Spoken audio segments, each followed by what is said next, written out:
NSV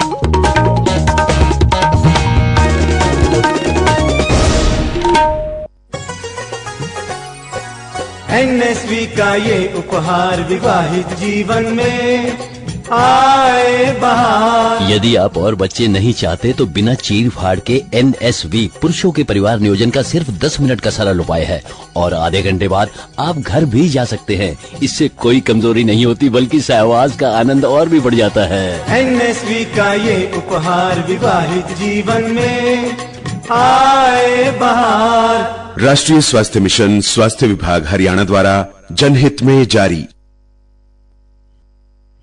नमस्कार, आकाशवाणी चंडीगढ़ से प्रादेशिक समाचारों के साथ मैं निधि मुंजाल। पहले इस बुलेटिन के मुख्य समाचार। प्रधानमंत्री नरेंद्र मोदी ने कहा है कि सरकार एक आत्मनिर्भर भारत के दृष्टिकोण के साथ काम कर रही है। श्री मोदी ने कहा कि निरंतरता और सुधारों के आश्वासन ने उद्योग में नया विश्वास जगाया है। हरियाणा के मुख्यमंत्री नायब सिंह सैनी ने पंचकुला में बजट पूर्व चर्चा के दूसरे दिन मंत्रियों व विधायकों के सुझाव लिए। मुख्यमंत्री ने कहा है कि सरकार नागरिकों की जरूरतों और आकांक्षाओं के अनुरूप बजट बनाने के लिए प्रतिबद्ध है। राज्यसभा सांसद किरण चौधरी ने केंद्रीय खेल मंत्री को पत्र लिखकर भिवानी में एक खेल महाविद्यालय खोलने का आग्रह किया। और आज विश्व मोटापा दिवस पर पंचकुला स्थित राष्ट्रीय आयुर्वेद संस्थान में 10 दिवसीय मोटापा निवारण शिविर शुरू किया गया। अब समाचार विस्तार से। प्रधानमंत्री नरेंद्र मोदी ने आज कहा कि सरकार एक आत्मनिर्भर भारत के दृष्टिकोण के साथ कार्य कर रही है। सरकार सुधार की गति में तेजी लाई है। श्री मोदी सूक्ष्म, लघु एवं मध्यम उद्योग क्षेत्र पर एक वेबिनार को संबोधित कर रहे थे। श्री मोदी ने कहा कि निरंतरता और सुधारों के आश्वासन ने उद्योग में नया विश्वास जगाया है। उन्होंने कहा, रिफॉर्म्स, फाइनेंशियल डिसिप्लिन, ट्रांसपेरेंसी और इंक्लूसिव ग्रोथ को लेकर अपनी प्रतिबद्धता दिखाई है। कंसिस्टेंसी और रिफॉर्म्स का एश्योरेंस एक ऐसा बदलाव है जिसकी वजह से हमारी इंडस्ट्री के भीतर नया आत्मविश्वास आया है।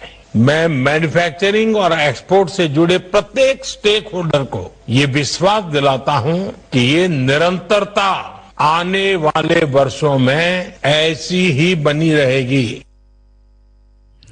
प्रधानमंत्री ने कहा कि ये उद्योग देश के आर्थिक विकास में परिवर्तनकारी भूमिका निभाते हैं। बजट के महत्वपूर्ण बिंदुओं का जिक्र करते हुए श्री मोदी ने कहा, इस बजट की सबसे खास बात रही अपेक्षाओं से अधिक डिलीवरी। कई सेक्टर्स ऐसे हैं जहां एक्सपर्ट्स ने भी जितनी अपेक्षाएं की थी उससे बड़े कदम सरकार ने उठाए और अपने बजट में देखा है। मैन्युफैक्चरिंग और एक्सपोर्ट को लेकर भी बजट में महत्वपूर्ण फैसले किए गए। देश में व्यवसाय की सुगमता में सुविधा पहुंचाने के लिए किए गए विभिन्न उपायों को लेकर प्रधानमंत्री ने कहा कि सरकार ने जन विश्वास अधिनियम को कार्यान्वित किया और अनुपालन को कम करके सरलीकृत आयकर की अवधारणा पेश की। उन्होंने कहा कि सरकार दूसरे जन विश्वास विधेयक पर कार्य कर रही है। श्री मोदी ने कहा कि विश्व भर के देश भारत के साथ अपनी आर्थिक साझेदारी सशक्त करना चाहते हैं।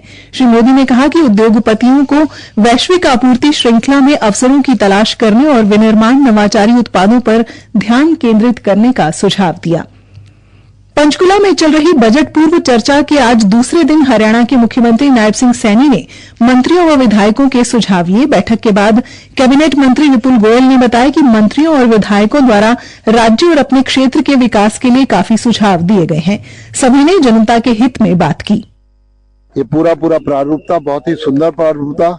चाहे पक्ष का हो चाहे विपक्ष का हो, सभी एमएलए ने अपनी अपनी बात रखी है और बजट के लिए सजेशंस दिए हैं। और अपने एरिया में अगर कोई डिमांड स्पेशल बजट चाहिए उसके लिए मुख्यमंत्री जी से रिक्वेस्ट करिए। और ये 2 दिन का सेशन बहुत ही अच्छा रहा और सभी व्यक्तियों ने जो यहाँ पर उपस्थित हुए अपना अपना मत उसमें रखा है। हरियाणा के ऊर्जा एवं परिवहन मंत्री अनिल विज ने कहा कि बजट से पूर्व सभी मंत्रियों व विधायकों से मंत्रणा की गई है। उन्होंने भी अपने विभाग से संबंधित सुझाव दिए हैं। श्री विज ने बताया, जो हम यमुनानगर में 800 मेगावाट थर्मल पावर प्लांट लगाने जा रहे हैं, जिन्हें स्वीकृति प्रदान कर दी। मैंने कहा है कि उसके लिए फंड्स का प्रावधान करना चाहिए ताकि फंड्स की कमी की वजह से को प्रोजेक्ट रुके ना। इसी प्रकार से मैंने कहा है कि ये जो ट्रांसफार्मर्स लगे हुए हैं ये हम बदलना चाहते हैं। अगर कम पावर का लगा हुआ है तो वो बार बार खराब होता है, बार बार उसमें दिक्कत आती है। तो सारी स्टेट के मैंने कहा है चाहे फेज्ड मैनर में करें। उन्होंने कहा कि कंडक्टर और तारें भी वर्षों पुरानी हो गई हैं, इनको बदलने का सुझाव भी दिया गया है। श्री विज ने कहा कि वहीं रोडवेज में भी और बसों की जरूरत है। नई बसों के साथ मिलेनियम सिटी गुरुग्राम में भी बस अड्डा बनाने की बात रखी गई है। इसके अलावा हर जिले में मजदूरों की संख्या के अनुसार 25 बिस्तर के अस्पताल खोलने की बात भी रखी गई है। बैठक के बाद कैबिनेट मंत्री रणवीर गंगवा और राजेश नागर ने भी पत्रकारों से बातचीत की। विपक्ष के कई विधायकों द्वारा कर्ज बढ़ने की बात कहे जाने पर श्री नागर ने कहा, जो हमारे क्षेत्र की मांग थी उसको भी हमने रखा और सभी विधायकों ने जो भी मांग थी, सुझाव थे, सजेशन थे, सबने अपने मांगे रखी। देखो कोई काम होगा, नए काम होंगे तो कर्जा भी लेना पड़ेगा। तो इस तरह की बातें नहीं करनी चाहिए। जब अपने क्षेत्र की कोई विधायक मांग रखता है, चाहे वो विपक्ष का हो या पक्ष का हो, तो अगर नए प्रोजेक्ट आएंगे, नए पैसा लेना भी पड़ता है। कैबिनेट मंत्री रणवीर गंगवा ने कहा कि जन स्वास्थ्य विभाग द्वारा नई पाइपलाइन आदि बिछाने के लिए बजट की मांग रखी गई है। प्रादेशिक समाचार आकाशवाणी चंडीगढ़ से प्रसारित किए जा रहे हैं। हरियाणा के मुख्यमंत्री नायब सिंह ने कहा है कि पंचकुला में हुई बजट पूर्व परामर्श बैठक में महत्वपूर्ण योगदान देने के लिए सभी मंत्रियों, विधायकों और अधिकारियों का धन्यवाद है। उन्होंने कहा कि विधायकों को अपने सुझाव लिखित रूप में प्रस्तुत करने के लिए भी प्रोत्साहित किया गया है ताकि सभी महत्वपूर्ण सुझावों को समाहित कर प्रदेश में विकास और तेजी से किया जा सके। मुख्यमंत्री ने बताया कि प्रदेश सरकार द्वारा पिछले कई दिनों से समाज के विभिन्न हितधारकों के साथ सक्रिय रूप से जुड़कर बजट पूर्व परामर्श बैठकें आयोजित की गई हैं ताकि एक बेहतरीन बजट प्रस्तुत किया जा सके। उन्होंने कहा कि सरकार ऐसा बजट बनाने के लिए प्रतिबद्ध है जो नागरिकों की जरूरतों और आकांक्षाओं के अनुरूप हो। राज्यसभा सांसद किरण चौधरी ने केंद्रीय युवा मामले और खेल मंत्री डॉ मनसुख मंडाविया को एक पत्र लिखकर भिवानी में चौधरी बंसीलाल विश्वविद्यालय से संबद्ध एक खेल महाविद्यालय खोलने का आग्रह किया है। श्रीमती चौधरी ने पत्र के माध्यम से कहा है कि भिवानी में बेहतरीन खेल प्रतिभाएं हैं जिन्हें उचित मार्गदर्शन की आवश्यकता है, इसलिए भिवानी में खेल महाविद्यालय की जरूरत है। उन्होंने कहा है कि इससे युवा एथलीटों को प्रशिक्षित करने के लिए प्रशिक्षण, शिक्षा और आधुनिक खेल सुविधाएं प्रदान करके इस अंतर को पाटने में मदद मिलेगी। श्रीमती किरण चौधरी ने कहा है कि भिवानी में पर्याप्त भूमि, दिल्ली और राष्ट्रीय राजधानी क्षेत्र के साथ उत्कृष्ट कनेक्टिविटी और एक अच्छी तरह से स्थापित खेल पारिस्थितिकी तंत्र है। यहां खेल महाविद्यालय न केवल जमीनी स्तर के खेल प्रशिक्षण को बढ़ाएगा बल्कि खेल विज्ञान, प्रशिक्षण और प्रबंधन में उच्च शिक्षा भी प्रदान करेगा जो राज्यों में खेलों के समग्र विकास में योगदान देगा।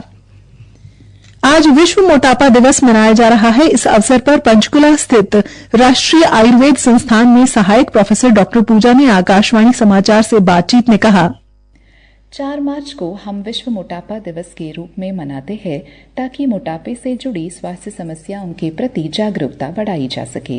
मोटापा सिर्फ एक स्वास्थ्य समस्या नहीं बल्कि एक जीवन शैली विकार है। इसे नियंत्रित करने के लिए सही आहार, सक्रिय दिनचर्या और आयुर्वेदिक चिकित्सा जरूरी है।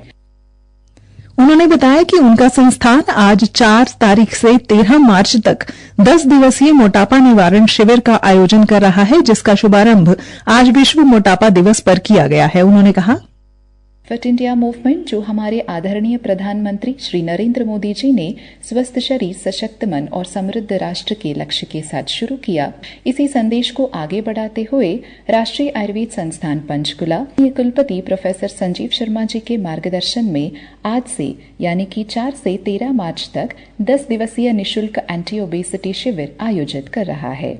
इस शिविर में आपको मिलेगा व्यक्तिगत डाइट प्लान और लाइफस्टाइल गाइडेंस, निःशुल्क योग सत्र, लिपिड प्रोफाइल और ब्लड शुगर लेवल की जांच, पंचकर्मा चिकित्सा और औषधियों का निःशुल्क वितरण। डॉक्टर पूजा ने बताया कि 10 दिवसीय शिविर में मुफ्त सुविधाएं जैसे आहार और जीवन शैली योजना, लिपिड प्रोफाइल विश्लेषण, पंचकर्म चिकित्सा और व्यक्तिगत रूप से निर्धारित औषधि उपचार उपलब्ध कराए जाएंगे।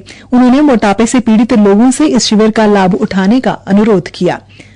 अंत में मुख्य समाचार एक बार फिर, प्रधानमंत्री नरेंद्र मोदी ने कहा है कि सरकार एक आत्मनिर्भर भारत के दृष्टिकोण के साथ काम कर रही है। श्री मोदी ने कहा कि निरंतरता और सुधारों के आश्वासन ने उद्योग में नया विश्वास जगाया है। हरियाणा के मुख्यमंत्री नायब सिंह सैनी ने पंचकुला में बजट पूर्व चर्चा के दूसरे दिन मंत्रियों व विधायकों से सुझाव लिए। मुख्यमंत्री ने कहा है कि सरकार नागरिकों की जरूरतों और आकांक्षाओं के अनुरूप बजट बनाने के लिए प्रतिबद्ध है और राज्यसभा सांसद किरण चौधरी ने केंद्रीय खेल मंत्री को पत्र लिखकर भिवानी में एक खेल महाविद्यालय खोलने का आग्रह किया। इसी के साथ ही समाचार बुलेटिन समाप्त हुआ। नमस्कार।